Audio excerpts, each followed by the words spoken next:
আসসালামু আলাইকুম। এই যে আরেকটি গরুর হাটে চলে আসছে। এই যে দেখতে পাচ্ছেন গরুগুলো এই দিক দিয়ে হচ্ছে বকনা গরু এবং ছোট গরু যারা গাভী গরু পালতে যাচ্ছেন তাদের জন্য এই সাইডটা বরাদ্দ করা আছে। এই সাইডটাতে বকনা গরু ছোট সার বাছুরগুলো আপনারা যারা পালতে চাচ্ছেন তাদের জন্য এই সাইডটা নিতে।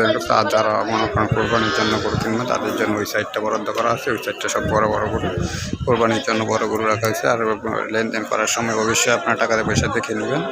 গরুর হাটে প্রচুর পরিমাণে ফেক টাকা থাকে, এমনকি জাল টাকা থাকে। জাল টাকাগুলো আপনার অবশ্যই যারা কেনা বেচা করবেন অবশ্যই তারা আপনারা দেখে কিনবেন, দেখে টাকাটা নেবেন। টাকাটা দেখে এবং গুণে সুন্দরে যাচাই করে নেবেন, কারণ টাকা যদি একবার আপনার হাতে জাল পড়ে যায় তখন এই টাকা চালানো আপনার জন্য খুব কঠিন। এমনকি এটা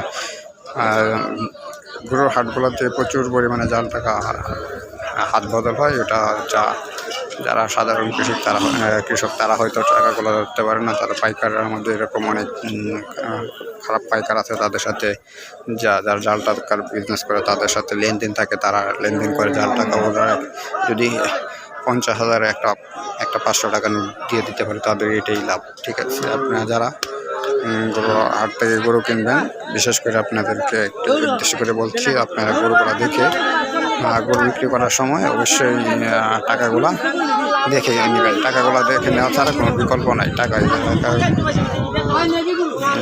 পাইকারের সাথে লেনদেন কথাবার্তা চলতেছে।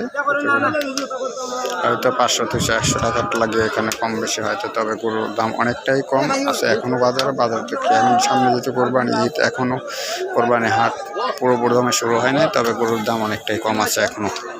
আপনারা যারা আগে গরু কিনে রাখতে চাচ্ছেন তারা অবশ্যই, যারা হবিগঞ্জ নবীগঞ্জ দিকে আসেন তারা অবশ্যই এই হাটের থেকে গরু কিনতে পারেন। আপনার অবশ্যই সাশ্রয়ী হবে মূল্যটাই। এই হাটটা প্রতি মঙ্গলবার সকাল থেকে বসে, সকাল 9টা থেকে শুরু হয়ে বিকাল 5টা পর্যন্ত থাকে প্রতিদিন। প্রতি মঙ্গলবারে সপ্তাহে একদিন এই হাটটি থাকে।